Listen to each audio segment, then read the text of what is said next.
எத்தனை பேர் சந்தோஷமா இருக்கீங்க? ஹல்லேலூயா. எத்தனை பேர் தயாரா வந்திருக்கீங்க கர்த்தருடைய வார்த்தை கேட்கிறதுக்கு? இந்த நாளிலும் கூட கூடி வந்திருக்கிற ஒவ்வொருவரையும் இயேசு கிறிஸ்து நாமத்தில் வாழ்த்தி விளையாடி வரவேற்கிறேன். நான் இங்க நிற்கிறேன் என்றால் அது கர்த்தருடைய கிருபை. கர்த்தருடைய கிருபை இல்லைன்னா ஒன்றுமே இல்லை. ஹல்லேலூயா. இந்த நாளிலும் கூட பிரசங்க தலைப்பு என்னன்னு பாத்தீங்கன்னா, கர்த்தர் தடைகளை மாற்றுவார் என்ற தலைப்பின் கீழ் நம்ம 3 விஷயத்தை நம்ம பார்க்க போகிறோம். 3 விஷயம். அதுக்கு முன்னாடி நம்ம வாசிக்கலாம். ஐசாயா 45ஆம் அதிகாரம் 2வது வசனம் யாராவது ஒருத்தர் நம்ம வாசிக்கலாம். நான் உனக்கு முன்னே போய் கோணலானவைகளை செவ்வையாக்குவேன். அல்லேலூயா. இதனாலும் கூட நம்ம கண்களை மூடி நம்ம பிரசங்கத்தை கேட்க இருக்கிறோம் ஏசப்பா. அதுக்காக எல்லாரும் கண்களை மூடி நாம் ஜெபிப்போம். ஹல்லேலூயா. அப்பா துதிக்கிறோம் ஏசப்பா. எங்களை கண்களை மூடி எல்லாரும் ஜெபிப்பீங்க. ஹல்லேலூயா. இந்த நாளிலும் கூட உங்களுடைய வார்த்தையை கேட்கிற நாங்க தயாரா இருக்கிறோம். பேசுகிறது நீங்கள் எல்லாம் ஏசப்பா. பிதாவின் ஆவியானவர் உங்களிடத்திலிருந்து பேசுவார் என்று சொல்லிடுற ஏசப்பா. அந்த வார்த்தையின்படியே கேட்க ஒவ்வொருவருக்கும் நீங்களே ஆசீர்வாதமா நீ மாற்றி தர முடியாது ஜெபிக்கிறோம் ஏசப்பா. ஹல்லேலூயா. ஹல்லேலூயா. அப்பா துதிக்கிறோம் அப்பா. ஹல்லேலூயா. ஹல்லேலூயா. தடைகளை உடைத்தீரையா, தள்ளாட விடவில்லையே. தடைகளை உடைத்தீரையா, தள்ளாட விடவில்லையே.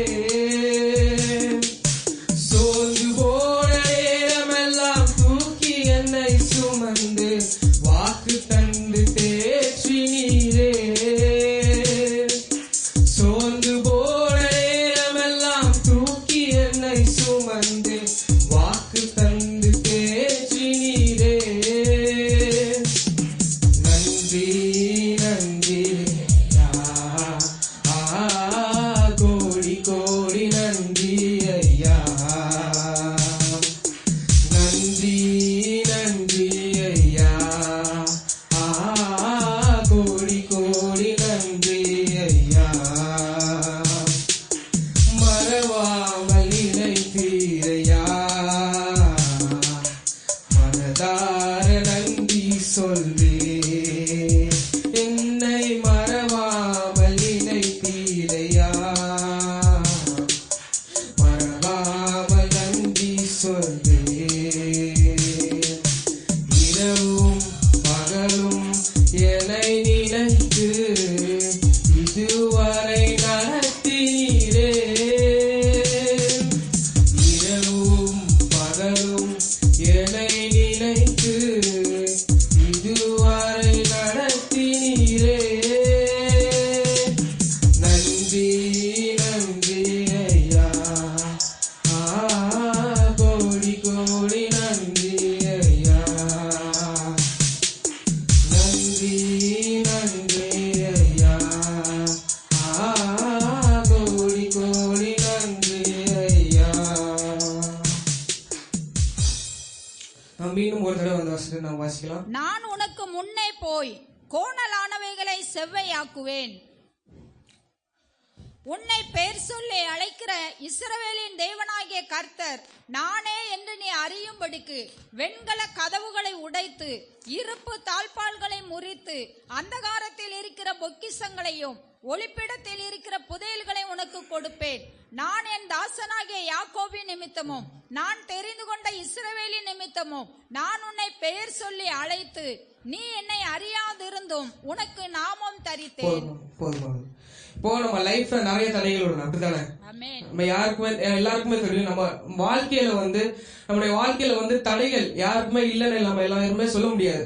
நம்ம வாழ்க்கையில ஒரு ஆளுக்கும் நம்மளுக்கு ஒரு வித்தியாசமான தடைகள் நம்முடைய வாழ்க்கையில இருக்கும். அப்போ நம்ம லைஃப்ல நம்முடைய வாழ்க்கையில எப்படிப்பட்ட தடைகள்லாம் வரும் அப்படின்னு ஃபார் எக்ஸாம்பிளுக்கு நம்ம இப்போ பார்த்துக்கிட்டோம்னா, இப்போ நம்ம திடீர்னு ஒரு ஹைவே பகுதியில வண்டியில ஒரு 120 கிலோமீட்டர் ஸ்பீட்ல கார்ல போயிட்டு இருக்கோம்னு வச்சுக்கோங்க. அப்போ திடீர்னு சைட்ல ரோட்ல எல்லாரும் தெரியும் ஒரு பேரிகார்ட்னா ஒரு தடை இது மாதிரி வரும். அதை நம்ம டிவில பார்க்கலாம்.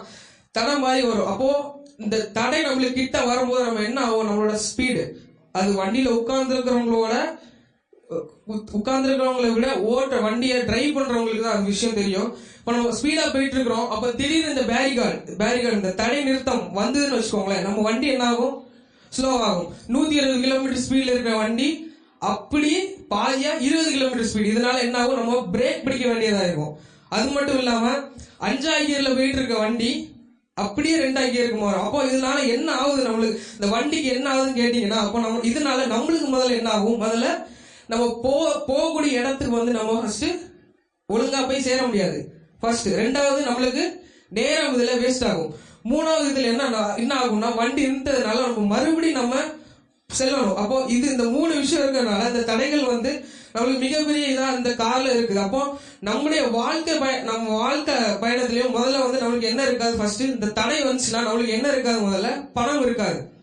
பணம் இல்லை அப்படின்னா எங்களுக்கு என்ன இருக்காது, படிப்பு. இப்போ நம்ம நினைச்சிருப்போம், நம்ம திடீர்னு இப்போ நம்ம இங்கிலீஷ் மீடியம் படிக்கணும், ஆனா நம்மளுக்கு ஏற்ற அந்த தடை இருக்கிறதுனால நம்மளுக்கு என்ன இருக்காது, அந்த படிப்பு இருக்காது. அந்த படிப்பு இல்லைன்னா நம்மளுக்கு ஆட்டோமேட்டிக்கா என்ன, நம்மளால வேலைக்கு போக முடியாது. வேலைக்கு போக முடியாம இருந்தனால நம்மளால ஒழுங்கா சம்பாதிக்க முடியாது. அதேனால அந்த சம்பளம் வராதனால நம்மளால ஒழுங்கான வீடு கட்ட முடியாது. அப்போ வீடு கட்ட முடியல என்ன ஆகும், ஒழுங்கா நம்மளுக்கு கல்யாணம் நடக்காது.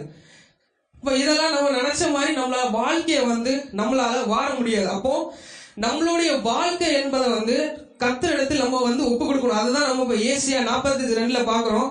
வாசிங்க, மறுபடியும் வாசிக்கலாம். நான் உனக்கு முன்னே போய், கர்த்தர் நமக்கு முன்னே போய், நம்ம வந்து கர்த்தருடைய இடத்தில் நம்ம கர்த்தருடைய வாழ்க்கைய, நம்முடைய வாழ்க்கையை நம்ம கர்த்தர் இடத்தில், தேவன் இடத்துல வந்து நம்ம ஒப்பு கொடுத்தோம் அப்படின்னா அவர் நமக்கு முன்னே போய் கோணலானவைகளை செவ்வையாக்குவேன். கோணலானவைகளை வந்து அவர் வந்து என்ன ஆக்குவாரு, செவ்வையாக்குவார் அப்படின்னு அவங்க பார்க்கலாம். அப்போ தேவன் மட்டும்தான் நம்மளுடைய தடைகளை மாற்ற வல்லமையா இருக்கார். மற்ற பணமோ, மற்ற நம்மளோட அதிகாரமோ, மற்ற நம்ம பேரோ புகழோ வந்து நம்மளுடைய தடைகளை மாற்றாது. நம்மளுடைய தேவன் ஒருவர் மட்டும்தான் நம்மளுடைய தடைகளை மாற்றுகிறார். இதே விஷயம்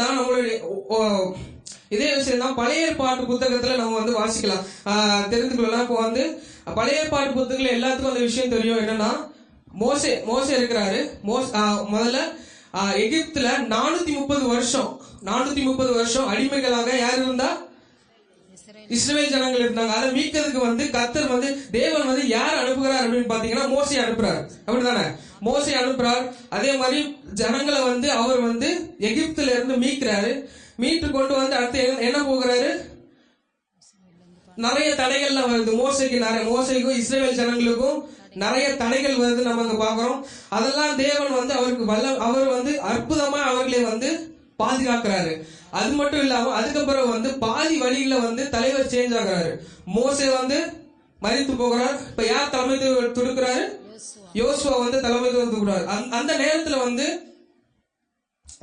வந்து பாதி 80% வந்து அவங்க வந்து தாண்டிட்டாங்க. அதுக்கப்புறம் தான் பிரச்சனை வருது. அப்போ நம்மளுடைய வாழ்க்கையிலையும் நம்ம வந்து இப்போ உள்ள சிச்சுவேஷன்ல எல்லாமே நல்லா போயிட்டு இருக்கோம். அப்போ திடீர்னு இந்த 80% நம்ம வாழ்க்கை பயணத்துல 80% வரும்போதுதான் நம்மளுக்கு வந்து என்ன பிரச்சனை வரும், துன்பம் வரும், போராட்டம் வரும். அப்போ நம்முடைய வாழ்க்கையை வந்து நம்ம தேவனிடத்துல வந்து நம்ம வந்து வாழ்க்கையான பயணத்தை வந்து நம்ம தேவனிடத்துல வந்து ஒப்பு கொடுக்கணும். அப்போ இங்க பாத்தீங்கன்னா அப்போ 80% வந்துட்டாங்க. இப்போ வந்து எல்லாரும் கரெக்டா எதுக்கிட்ட நிக்கிறாங்க, எரிகோ மதிலுக்கு முன்னாடி இஸ்ரவேல் ஜனங்கள் நிக்கிறாங்க. அது மட்டும் இல்லாம யோசுவா வந்து இங்க நிக்கிறாங்க. அப்போ ஜெரிகோ கடந்து சென்றோம்னா கானானுக்கு வந்து ஈஸியா செஞ்சிடலாம். அப்படிதானே, எரிகோ கடந்துட்டாங்கன்னா கானானுக்கு ஈஸியா போயிடலாம். அப்போ சுத்தினாலும் நம்ம வந்து போகலாம். ஏன் வந்து கர்த்தர் வந்து யோசுவாட்ட உள்ள போக சொல்றாரு அப்படின்னு பாத்தீங்கன்னா, எரிகோ வந்து ஆல்ரெடி தெரியும், அது வந்து பாவம் நிறைஞ்ச ஒரு பட்டணமாக காணப்படுது. நம்ம வாசிச்சிருக்கோம். இங்க வந்து நம்ம பாவம் நிறைஞ்ச பட்டணமாக வந்து எரிகோ வந்து காணப்படுது. அப்போ யோசுவாவையும் இஸ்ரவேல் ஜனங்களையும் கொண்டு எரிகோவை கர்த்தர் அழிக்கணும் அப்படின்னு வந்து அவர் நினைக்கிறார். அப்போ நம்ம பைபிள்ல பார்க்கிறோம், பாவத்தின் சம்பளம் மரணம். அப்போ ஃபார் எக்ஸாம்பிளுக்கு நம்ம வந்து சோதம் கோமோரா பட்டணத்தை பார்க்கலாம். கர்த்தர் வந்து அதை அழிக்கிறார். ஏன்னா அது வந்து பாவம் நிறைந்த இதாக இருக்கு. நிறைய பேர் சொல்லலாம், அவங்க பாவம் செய்யறாங்க ஆனா அவங்க நல்லா இருக்காங்க, இவங்க பாவம் செய்யறாங்க, அவங்க பாவம் செய்யறாங்க, ஆனா வந்து அவங்க வாழ்க்கை வந்து ரொம்ப ஈஸியா நல்ல சூப்பரா வாழ்ந்துட்டாங்க. அப்படிலாம் கிடையாது. நம்ம கரெக்டான டைம் வரும்போது கர்த்தர் வந்து அந்த சோதம் குமோர பட்டணத்தை வந்து அழிக்கிறார் அப்படின்னு நம்ம வேதத்துல பாக்குறோம். அதே மாதிரிதான் இங்கேயும் ஏற்ற காலம் வரும்போது இந்த ஜெரிகோ பட்டணத்துக்கு முடிவு வரணும் அப்படிங்கிற காரணத்துக்காண்டி தேவன் வந்து யோசுவாவையும் அவங்களுடைய இஸ்ரவேல் ஜனங்களையும் அந்த எரிகோவுக்கு வந்து கொண்டு வராரு. அதே போலதான் இந்த இடத்துல இப்ப அது அது ஒரு பாட்டா இருக்கட்டும். இப்போ இந்த எரிகோ தடைகள் மாற, நம்மளுடைய பிரசங்க தலைப்பு என்னது? தடைகளை மாறும். அப்போ இந்த எரிகோவின் தடைகள் மாற யோசுவா என்ன செய்தார் அப்படிதான் நம்ம இன்னைக்கு பார்க்க போகிறோம். அப்போ ஃபர்ஸ்டாக வாசிக்கலாம். யோசுவாவின் புத்தகம் 6ஆம் அதிகாரம். யோசுவாவின் புத்தகம் 6ஆம் அதிகாரம் 1-2 வசனங்களை நாம் வாசிப்போம். எரிகோ இஸ்ரவேல் புத்திரருக்கு முன்பாக அடைக்கப்பட்டிருந்தது. ஒருவரும் வெளியே போகவும் இல்லை, ஒருவரும் உள்ளே வரவும் இல்லை. கர்த்தர் யோசுவாவை நோக்கி, இதோ எரிகோவையும் அதன் ராஜாவையும் யுத்த வீரரையும் உன் கையில் ஒப்பு கொடுத்தேன். அல்லேலூயா. இப்போ இந்த 2வது வசனத்துல நம்ம பார்க்கிறோம் அதே கர்த்தர் யோசுவாவை நோக்கி, இதோ எரிகோவையும் அதன் ராஜாவையும் உன் கையில் நான் ஒப்பு கொடுத்தேன். அதுக்கு நம்ம எக்ஸாக்டான மீனிங் என்னன்னு பார்த்தோம்னா, தேவன் வந்து இதுல என்ன சொல்றாருன்னா வெற்றி உண்டு. அப்போ இங்க என்ன சொல்றாரு பாத்தீங்கன்னா, தேவன் வந்து வெற்றி உண்டு அப்படின்னு சொல்றாரு. ஆனா நம்ம நினைப்போம் இது வந்து இம்பாசிபிள், இது வந்து நடக்கவே நடக்காது. ஏன்னு பாத்தீங்கன்னா, பட்டணம் வந்து உள்ளே லாக்ல இருக்கு, வெளியில இருந்து யாரும் உள்ள வர முடியாது, உள்ள இருந்து யாரும் வெளியிலயும் போக முடியாது. அப்போ வந்து நம்ம வந்து ஃபர்ஸ்ட் பாயிண்ட் நம்ம என்ன பார்க்கணும்னா, ஃபர்ஸ்ட் இந்த ஜெரிகோவின் தடைகள் மாற யோசுவா என்ன செய்தார்? ஃபர்ஸ்ட் விஷயம், தேவனுடைய ஆலோசனையை கேட்க வேண்டும். அப்போ நம்மளுடைய வாழ்க்கையிலும் நம்மளுடைய வாழ்க்கை பயணம் போயிட்டு இருக்குது. அப்போ இந்த எரிகோவின் தடை மாற, நம்முடைய வாழ்க்கையில இதே மாதிரி ஒரு எரிகோவின் தடை நம்மளுக்கு மாற நாம என்ன செய்யணும் அப்படின்னா, தேவனுடைய ஆலோசனையை வந்து கேட்டு நம்ம நடக்க வேண்டும். அப்போ இந்த சூழ்நிலை இப்போ பாத்தீங்கன்னா, கர்த்தர் வந்து என்ன சொல்றாரு? உங்களுக்கு நிச்சயமாக வெற்றி உண்டு அப்படின்னு சொல்றாரு. அப்போ கேட்கறதுக்கு ஓகேவா தான் இருக்கும். அப்போ அது இம்பாசிபிள். ஏன்னு கேட்டீங்கன்னா, உள்ள இருந்து யாரும் வெளியே போக முடியாது, வெளியில இருந்து யாரும் உள்ள முடியும். அப்போ சண்டைக்கு வர எல்லாருமே ரெடியா இருக்காங்க. ஆல்ரெடி அங்க உள்ள ராஜா, எரிகோ ராஜா வந்து போர் தொடுக்க வந்து ரெடியா இருக்கிறாரு.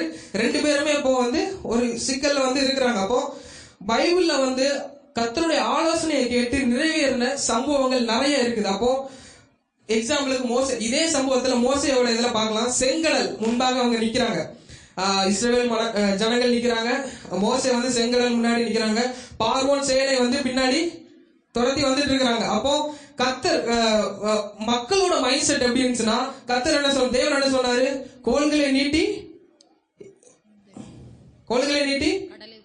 கடைகளை சிவந்த சமுத்திரத்தை 2ஆ பிளக்கலாம் அப்படின்னு சொன்னார். அப்போ மோசே வந்து கர்த்தர் தேவன் இடத்துல வந்து தேவனோட ஆலோசனையை வந்து கேட்டார். அப்படித்தானே?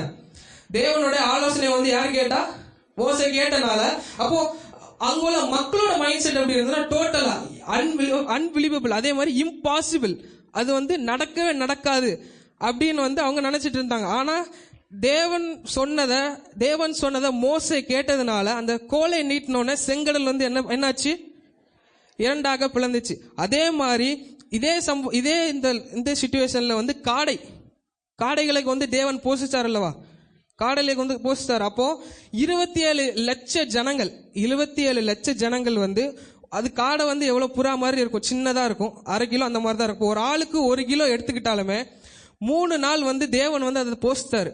அப்போ ஆக மொத்தம் ஒரு கனெக்ட் பண்ணி பார்த்தோம்னா 1.5 கோடி காடைகள் வந்து தேவன் வந்து இருக்கும். அப்போ நம்ம கேட்கறதுக்கு வந்து இது சாத்தியப்படாத மாதிரி தான் இருக்கும். அப்போ தேவன் இடத்துல வந்து நம்ம என்ன எப்படி இருக்கணும்? நம்ம தேவனுடைய ஆலோசனையை கேட்டு நம்ம நடந்தோம்னா, கர்த்தர் வந்து எல்லாத்தையுமே இம்பாசிபிளா இருக்க விஷயத்தை வந்து தேவன் வந்து பாசிபிளாக தேவன் வந்து கர்த்தர் மாத்துவார். அப்போ அதே மாதிரி இன்னொரு எக்ஸாம்பிள் பாத்தீங்கன்னா, கானானோட திருமணத்துல வந்து தேவன் வந்து தண்ணீரை வந்து ரசமாக்கின சம்பவத்தை நம்ம பார்க்கிறோம். அப்போ இப்போ வந்து தேவனுடைய ஆலோசனையை கேட்டனாலதான் முந்தின ரசத்தை விட பிந்தின ரசம் வந்து மிக சுகா இருந்து நம்ம வந்து பைபிள் வந்து வாசிக்கிறோம். அப்போ காரணம் என்னன்னா, தேவனுடைய ஆலோசனையை கேட்டு அதன்படி நடக்க வேண்டும். அப்போ நம்ம வாழ்க்கையிலையும் தடை வாருவதற்கு மொத விஷயம் அப்படி என்னன்னு பாத்தீங்கன்னா, தேவனுடைய ஆலோசனையை நம்ம வந்து கேட்டு நடக்க வேண்டும். செகண்ட் பாயிண்டாக 2ஆவதாக நம்ம பார்க்கலாம், யோசுவா அதே அதிகாரம் 6ஆம் அதிகாரம் 3-4 வசனங்களை நாம் வாசிக்கலாம். யுத்த புருஷராகிய நீங்கள் அனைவரும் பட்டணத்தை சூழ்ந்து ஒரு தரம் சுற்றி வாருங்கள். இப்படி 6 நாள் செய்ய கடவீர்கள். 7 ஆசாரியர் பெட்டிக்கு முன்பாக 7 கொம்பு எக்காலங்களை பிடித்து கொண்டு போக வேண்டும். 7ஆம் நாளில் பட்டணத்தை 7 தரம் சுற்றி வர கடவர்கள். ஆசாரியர் எக்காலங்களை ஊத வேண்டும். ஆமென். அப்போ ரெண்டாவது நம்ம என்ன பார்க்கிறோம் அப்படின்னா, எரிகோவின் தடைகள் மாற யோசுவா ரெண்டாவது என்ன செய்தார் அப்படின்னு பாத்தீங்கன்னா, கீழ்ப்படிந்து இருந்தார். நம்முடைய வாழ்க்கையிலும் எரிகோவின் தடைகள் மாறுவதற்கு நம்மளும் கர்த்தருடைய வார்த்தைக்கு, தேவனுடைய வார்த்தைக்கு வந்து நம்ம என்ன கீழ்ப்படிந்து இருக்க வேண்டும். அப்போ பாத்தீங்கன்னா கர்த்தர் இடத்துல வந்து யோசுவா இடத்துல வந்து தேவன் சொல்றாரு. எப்படி என்ன சொல்றாருன்னு பாத்தீங்கன்னா, யோசுவா இடத்துல மட்டும்தான் வந்து தேவன் பேசுறாரு. அப்போ அந்த நேரத்துல கூட ஒரு தடவை புருஷராகிய நீங்கள் அனைவரும் பட்டணத்தை சூழ்ந்து ஒரு தரம் சுற்றி வாருங்கள். இப்படி 6 நாள் செய்ய கடவீர்கள். 7 ஆசாரியர் பெட்டிக்கு முன்பாக 7 கொம்புகளை எக்காலங்களை பிடித்து கொண்டு போக வேண்டும். 7ஆம் நாளில் பட்டணத்தை 7 தரம் சுற்றி வர கடவர்கள். ஆசாரியர் எக்காலங்களை ஊத வேண்டும். அப்போ இங்க பாத்தீங்கன்னா, தேவன் வந்து யோசுவா இடத்துல இந்த இதெல்லாம் சொல்றாரு. அப்போ வந்து யோசுவா வந்து என்ன சொல்லியிருப்பாரு, அந்த இஸ்ரவேல் ஜனங்களை மக்கள் எல்லார்ட்டையும் வந்து இந்த மாதிரி தேவன் வந்து பண்ண சொல்றாரு அப்படின்னு வந்து சொன்ன நேரத்தில் அவங்களோட மனநிலைமை எப்படி இருந்திருக்கும்? அவங்களோட மனநிலைமை. ஏன்னா இப்போ அந்த எரிகோ வாழை சுத்த சொல்றாரு தேவன். என்ன சொல்றாரு, 7 நாளும் ஒவ்வொரு நாளும் ஒரு தடவை சுத்த சொல்றாரு. அப்ப 7ஆவது நாள் 7 முறை சுத்த சொல்றாரு. அப்போ அங்க உள்ள இஸ்ரவேல் ஜனங்களோட மைண்ட் செட், அவங்களோட மனநிலைமை எப்படி இருந்திருக்கும் சொல்லுங்களேன். அப்ப என்ன நடந்திருக்கும் அப்படின்னா, இடிங்க உடைங்க வாழை, அந்த எரிகோ கோட்டை இருக்கலாம், அதை வந்து இடிங்க உடைங்கனா கூட செறிஞ்சிருக்கலாம். அப்போ தேவன் என்ன சொல்றாரு, சுத்தி வாருங்க. அப்போ அவங்களோட மனநிலைமை, அப்போ அவங்க வந்து இம்பாசிபிள், அதை வந்து அதை வந்து நினைச்சு பார்க்க முடியாத அளவுக்கு வந்து அது வந்து இருந்திருக்கும். அப்போ இதே சூழ்நிலை எரிகோ ராஜாவோட மனநிலைமை. 2 பேரும் என்ன சொல்லிட்டாங்க, போர் தொடுங்க, 2 பேருக்கும் போர் தொடுங்க அப்படின்னு சொல்லிட்டாங்க. அப்போ ராஜா வந்து என்ன பண்ணிருப்பாரு, கிட்ட நின்று போர் வீரர்கள் வாள் ஈட்டி எல்லாம் வச்சுட்டு முதல் நாள் வந்து ரெடியா இருந்திருப்பாங்க. அப்ப இஸ்ரவேல் ஜனங்கள் என்ன பண்ணிருப்பாங்க, வந்து சுத்தி மறுபடியும் அவங்க கூடாரத்துக்கு போயிருப்பாங்க. அதே மாதிரி 2வது நாள் நடக்கு. 2ஆம் நாளும் அதே மாதிரி ராஜா வந்து முன்னாடி வந்து நின்றுட்டு போர் வீரர்கள் எல்லாம் வச்சுட்டு கரெக்டா அந்த வாசல்ல ரெடியா இருப்பாரு. இஸ்ரவேல் ஜனங்கள் என்ன பண்ணுவாங்க, சுத்தி வந்துட்டு மறுபடியும் போவாங்க. அதே மாதிரி 3-4 நாள் நடந்த உடனே எரிகோ ராஜாவுக்கு அங்க என்ன லூசுத்தனமா பண்ணிட்டு இருக்காங்க, இப்படி என்னது சண்டைக்கு வராம இப்படி பண்ணிட்டு இருக்காங்க அப்படின்னு சொல்லிட்டு எரிகோ ராஜா சொல்லுவாரு. அப்போ இந்த சிச்சுவேஷன் மத்தியிலும், இந்த சூழ்நிலை மத்தியிலுமே வந்து எந்த தடைகள் இப்படி யாரும் இப்படி சொன்னாலுமே, எந்த சிச்சுவேஷன் மத்தியிலும் தேவன் கர்த்தர் சொல்ற வார்த்தைக்கு நம்ம என்ன கீழ்ப்படிந்து இருக்கணும். அப்ப கீழ்ப்படிந்து இருந்தா கண்டிப்பாக அற்புதங்கள் நடக்கும். ஹல்லேலூயா. இப்போ நம்ம சொல்ற விஷயம் நிறைய பேருக்கு நம்ம செய்யறத பார்த்து, நம்ம சொல்றத பார்த்து நிறைய பேர் விமர்சனம் செய்வாங்க. இவன் என்ன இப்படி சொல்லிட்டு இருக்கிறா, இதுக்கும் சம்மந்தம் இல்லையே அப்படின்னு நினைக்கலாம். அப்போ வந்து தேவன் வந்து அதை வந்து நம்ம பார்த்துக்கொள்வார். பைபிள்ல நோவா பத்தி எல்லாத்துக்கும் தெரியும், அப்படித்தானே? நோவா பார்க்குறோம். நோவா வந்து என்ன சொல்றாரு, மழை வரப்போகுது, வெள்ளம் வரப்போகுது, பேழைக்குள்ள ஏறுங்க மக்கள் இடத்துல வந்து சொல்றாரு. அப்போ யாருமே அவனோட செவியை வந்து கேட்கவே இல்லை. யாரும் அவனோட செவியை வந்து கேட்கவே இல்லை. மனம் திரும்புங்கன்னு சொல்றா, அதையும் அவன் கேட்கல. அப்போ தேவன் இடத்துல வந்து நோவா வந்து ஒபீடியன்ஸ், அதாவது கீழ்ப்படிஞ்ச இருந்தனால தேவன் வந்து அந்த பெரிய அழிவிலிருந்து நோவா பேழை, அது மட்டும் இல்லாமல் மிருக ஜீவனங்களையும் தேவன் வந்து நம்ம காப்பாத்தினார் அப்படின்னு சொல்லி நம்ம பார்க்கிறோம். அல்லேலூயா. அதே மாதிரி நம்முடைய வாழ்க்கையில நம்முடைய வாழ்க்கையாக பயணத்துல நம்ம வந்து நிறைய துன்பங்கள், நம்மளுக்கு போராட்டங்கள் வந்த போது நம்ம வந்து என்ன பண்ணணும் அப்படின்னா, கர்த்தருடைய வார்த்தைக்கு, கர்த்தர் என்ன சொல்ல வருகிறார்களோ அந்த வார்த்தைக்கு வந்து நம்ம என்ன பண்ணணும், கீழ்ப்படிஞ்சு நாம இருக்க வேண்டும். அப்போ ஃபர்ஸ்ட் நம்ம என்ன பார்த்தோம்னா கர்த்தருடைய ஆலோசனையை வந்து நம்ம கேட்டு நடக்கணும். 2வது நம்ம என்ன பார்த்தோம், கர்த்தருடைய வார்த்தைக்கு நம்ம கீழ்ப்படிஞ்சு நடக்கணும். 3வதாக வாசிக்கலாம், யோசுவா 6ஆம் அதிகாரம் யோசுவாவின் புத்தகம் 6ஆம் அதிகாரம் 5வது வசனம் நாம் வாசிப்போம். அவர்கள் அந்த கொம்புகளினால் நெடுந்தோணி இடும்போதும் நீங்கள் எக்கால சத்தத்தை கேட்கும் போதும் ஜனங்கள் எல்லாரும் மகா ஆரவாரத்தோட ஆர்ப்பரிக்க கடவர்கள். அப்பொழுதே பட்டணத்தின் அலங்கம் இடிந்து விழும். உடனே ஜனங்கள் அவரவர் தங்களுக்கு நேராக ஏற கடவர்கள் என்றார். ஆமென். ஃபர்ஸ்ட் இப்போ நம்ம என்ன பார்க்க போறோம் அப்படின்னா, எரிகோ எப்படி இருந்துச்சு, அதோட அமைப்பு எப்படி இருந்துச்சு நம்ம இப்போ பார்க்கலாம். அடுத்த ஸ்லைட். இதான் எரிகோவோட வால். ஓகே, எரிகோவோட மதில் சுவர் இப்படிதான் இருந்துச்சு. ஃபர்ஸ்ட் இந்த சுவர் எப்படின்னா இரட்டை சுவராக இருந்ததுன்னு நம்ம பார்க்குறோம். ரெண்டு சுவராக இருந்தது. இப்போ ரெண்டு சுவருக்கும் இடையில எத்தனை அடியான கேப் இருந்துச்சுன்னு பார்த்தீங்கன்னா 15 அடி. இந்த ரெண்டு சுவருக்கான இடைவெளி கேப் எவ்வளோ இருந்துச்சுன்னா 15 அடி இருந்துச்சு நம்ம பார்க்குறோம். இது வந்து ஆர்கியாலஜிஸ்ட் நோட், அதாவது தொல்பொருள் ஆராய்ச்சியில இது வந்து நம்மளுக்கு வந்து இந்த குறிப்பை வந்து நான் எடுத்தேன் ஃபர்ஸ்ட். அதுக்கு பிறகு ரெண்டாவது பார்த்தீங்கன்னா இந்த வால் வந்து கேப் வந்து 15 அடி இருக்கு. அப்போ அவுட்டர் வால்னு பார்த்தீங்கன்னா இந்த சைடு ரைட் சைடு இருக்குல்ல, இந்த சைடு இருக்க வாலோட தடிமன் எவ்வளோனா 6 அடி தடிமன் கொண்ட பெரிய செவுரு. அப்போ அதே மாதிரி உட்புற செவுரு வந்து லெஃப்ட் சைடில் இருக்கிறது வந்து உட்புற செவுரு வந்து எவ்வளோனா மொத்தம் 12 அடி நீளமும் 12 அடி அகலமும் கொண்ட ஒரு பெரிய வால். டோட்டலாக மொத்தம் எவ்வளோ அடி மொத்த அந்த வால் இருந்துச்சுன்னு பார்த்தீங்கன்னா 30 அடி. அது மிகப்பெரிய வாளாக இருந்தது கருதப்படுது. அப்போ இந்த வசனத்தை ஒரு தடவை கூட வாசிக்கலாமா? யோசுவா 6ஆம் அதிகாரம் 5ஆம் வசனம். அவர்கள் அந்த கொம்புகளினால் நெடுந்தோணி இடும்போதும் நீங்கள் எக்கால சத்தத்தை கேட்கும் போதும் ஜனங்கள் எல்லாரும் மகா ஆரவாரத்தோட ஆர்ப்பரிக்க கடவர்கள். அப்பொழுதே பட்டணத்தின் அலங்கம் இடிந்து விழும். உடனே ஜனங்கள் அவரவர் தங்களுக்கு நேராக ஏற கடவர்கள் என்றார். அப்ப நம்ம இங்க பார்க்கிறோம் மூன்றாவது பாயிண்டாக எரிகோவின் தடைகள் மாற யோசுவா மூன்றாவதாக என்ன செய்தார் அப்படின்னா துதிச்சார். அப்போ நம்மளுடைய வாழ்க்கையிலையும் நம்மளுடைய தடைகள் மாறுவதற்கு மூன்றாவதாக நம்ம என்ன செய்யணும்னு பாத்தீங்கன்னா துதிக்க வேண்டும். எந்த சூழ்நிலை ஆனாலும் துதிக்க வேண்டும். அப்போ நம்ம இங்க பார்க்கிறோம் தேவன் வந்து 7 நாள் மொத்தம் வந்து சுற்ற சொல்றாரு, அப்படிதானே? 7 நாள் வந்து சுற்ற சொல்றாரு. அப்போ 7வது நாள் 7 தடவை வந்து சுற்ற சொல்றாரு. அந்த சுற்றுற டைம்ல தேவன் வந்து என்ன சொல்றாரு, எக்காலத்தோடும் அவங்க வந்து என்ன துதிச்சிட்டாங்க. துதிக்கும் போது தேவன் வந்து அந்த செவரை வந்து தேவன் வந்து உடைக்க தேவன் வந்து கிருபை செஞ்சாரு. அதே மாதிரி தான் அப்ப நாங்க பார்க்கிறோம். சங்கீதம் 34:1 யாராவது வாசிக்கலாம்? சங்கீதம் 34:1.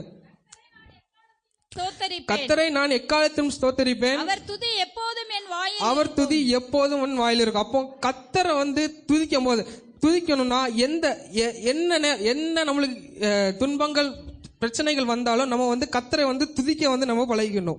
அல்லேலூயா. அப்போ நம்ம பைபிள்ல வந்து அன்னாள் எல்லாத்துக்கும் தெரியும், அப்படிதானே? அன்னாள் 1 சாமுவேல் சாப்டர் 1:2 வந்து அன்னாளை பத்தி பார்க்கலாம். இவங்களை பத்தி பார்த்தோம்னா இவங்க வந்து மனம் உடைஞ்சு இருந்தாங்க, மற்றவர்களால் கேலி செய்யப்பட்டாங்க, அது மட்டும் இல்லாம சமாதானம் இல்லாம இருந்தாங்க. ஆனா வந்து கர்த்தரை வந்து அவங்க துதிக்கிறத வந்து அவங்க வந்து அந்த சிச்சுவேஷன்லயும் வந்து அவங்க வந்து துதிக்கிறத வந்து விடல, அப்படிதானே? அதனால கர்த்தர் வந்து யாரை கொடுத்தாரு? சாமுவேல தேவன் வந்து கொடுத்தாரு. அதே மாதிரிதான் இங்க நம்ம பார்க்கிறோம். நம்ம தேவன் அப்ப எந்த சிச்சுவேஷன்ல நம்ம இருந்தாலும் தேவனை வந்து நம்ம துதிக்க வந்து மறந்துடவே கூடாது. அதே மாதிரி டேவிட் நம்ம பார்க்கிறோம். 1 சாமுவேல் 30ஆம் அதிகாரத்துல வந்து டேவிட் நம்ம பார்க்கிறோம். பாத்தீங்கன்னா அவன் வந்து அமெரிக்கராக என்ன ஆகுறான்? அமெரிக்கராக கொல்லப்படுறான். அதுல நிறைய இதுல அவன் வந்து இழந்தான். வீடை இழந்தான், சொத்தை இழந்தான், சுகத்தை இழந்தான், மனைவிகளை இறந்தான், பிள்ளைகளை இறந்தான். அந்த பிள்ளைகளை இழந்த நேரத்திலும் கூட அவர்கள் வந்து யாரும் வந்து தேவனை வந்து தேடினார். தேவத்தினை வந்து அவன் வந்து தேடினார். பொருட்களை எல்லாத்தையுமே இந்த நேரத்திலும் கூட தேவனை வந்து தேடினான். அப்போ வந்து கர்த்தர் வந்து அவன் கூடவே இருந்தார் அப்படின்னு சொல்றத நம்ம வந்து பார்க்கிறோம். அப்போ தடங்களை மாற்றுகிற தேவன் வந்து நம்ம கூடவே இருக்கிறார். எத்தனை பேர் விசுவாசிருக்கீங்க? அல்லேலூயா. எத்தனை பேர் விசுவாசிக்கீங்க? இப்போ நம்ம வந்து பயப்படவே கூடாது. நம்ம ஒரு தடையில இருக்கிறோம்னு வச்சுக்கோங்களேன். அப்போ வந்து நம்ம வந்து பயந்தோம்னா தேவன் வந்து பயந்தாலும் வந்து தேவன் வந்து நம்ம கூடவே இருக்கும். அப்போ நம்ம எதிராக அநேக படை வந்தாலும் நம்ம வந்து ஒன்று சொல்லுவோம், இங்கிலீஷ்ல ஒன்று சொல்லுவோம். அதே மாதிரி என்ன சொல்லுவோம் அப்படின்னா, பேரியர் வரும்போது நம்ம என்ன வாரியர், இங்கிலீஷ்ல அது தமிழ்ல சொன்னா சரியா வராது. பேரியர் வரும்போது நம்ம வந்து வாரியராக மாற வேண்டும். தடைகள் வரும்போது நம்ம போர் படையாய் வந்து நம்ம இணைக்க வேண்டும் அப்படின்னு சொல்லிட்டு நம்ம ஒரு இதுல பார்க்கலாம். அப்போ ஆபத்து நேரத்தில் தேவன் வந்து நம்மளை தனியா விடுற தேவன் அல்லவே இல்லை. எத்தனை பேர் விசுவாசிருக்கீங்க? எத்தனையோ துன்பங்கள் போராட்டங்கள் வந்த போதிலும் தேவன் வந்து நம்மளை தனியா விடுகிற தேவன் அல்லவே அல்ல. கடைசியாக ஒரு சின்ன ஒரு ஸ்டோரியை சொல்லி நான் இந்த பிரசங்கத்தை முடிக்க ஆசைப்படுகிறேன். இது ஆல்ரெடி நம்ம எல்லாரும் கேட்டிருப்போம் இந்த ஸ்டோரி. அப்படின்னா ஃபர்ஸ்ட் வந்து ஒரு ஃபேமிலியில ஒரு அம்மா அப்பா ஒரு சின்ன பையன் இருக்கிறான். அந்த சின்ன பையனோட பேர் வந்து என்னன்னா ஜான்சன் வச்சுக்கிடுவோம். அந்த சின்ன பையனுக்கு ஒரு 10 வயசு இருக்கும். 10 வயசு, ரொம்ப சுட்டியான பையன். அவங்க தாத்தா அவங்க பாட்டி வந்து சென்னையில இருக்கிறாங்க. அப்போ வருஷம் எங்க ஃபேமிலி என்ன பண்ணுவாங்க, போய் அவங்க பாட்டியை பார்ப்பாங்க.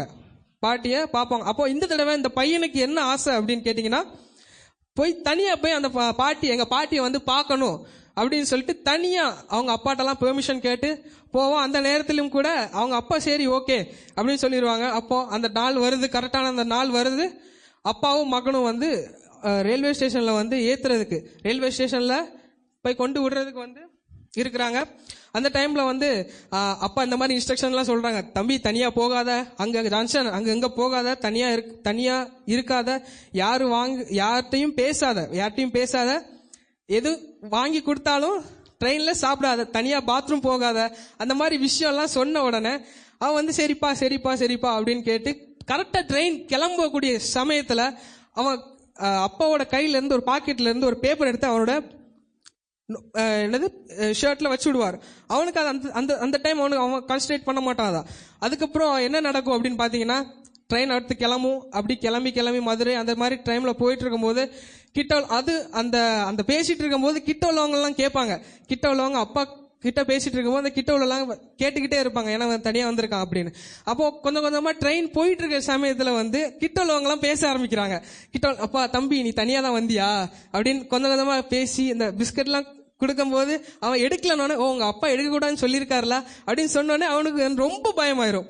அப்போ என்ன பண்ணுவான், என்ன செய்யன்னு தெரியாமலே இருப்பான். அப்போ வந்து அப்போ என்ன பண்ற, அப்போ வந்து அவனுக்கு ஐடியா வரும். அப்போ ஒரு பேப்பர் வந்து கொடுத்துருக்காங்களே, பேப்பர் வந்து இருக்குல்ல, அதை வந்து எடுத்து பார்ப்போம். எடுத்து பார்த்த உடனே அங்க என்ன நடக்கும் அப்படின்னு பாத்தீங்கன்னா, அதுல என்ன எழுதிருக்குன்னு தெரியுமா, நான் வந்து பின்னாடி உன்னோட பின்னாடி பெட்டியில தான் நான் வந்து உட்கார்ந்துருக்கேன் அப்படின்னு சொன்னா அவனுக்கு ரொம்ப சந்தோஷமா வரும். நான் வந்து தனியா வரல, எங்க அப்பா வந்து பின்னாடி உள்ள இதுல பெட்டியில தான் உட்கார்ந்துருக்காங்க அப்படின்னு சொன்னோன்னே, அப்போ நம்மளுடைய வாழ்க்கையில அப்போ நம்ம வந்து தேவன் வந்து நம்மள தனியா விடுற தேவன் அல்லவே அல்ல. அல்லேலூயா. நம்முடைய வாழ்க்கையிலும் எத்தனையோ பிரச்சனைகள், போராட்டங்கள், துன்பங்கள் வந்த போதிலும் தேவன் வந்து நம்மளை தனியா விடுற தேவனே அல்ல. அல்லேலூயா. இந்த நாளிலும் கூட இந்த சிறு வசனத்தை தேவன் ஆசீர்வதிப்பதாக. ஆமென்.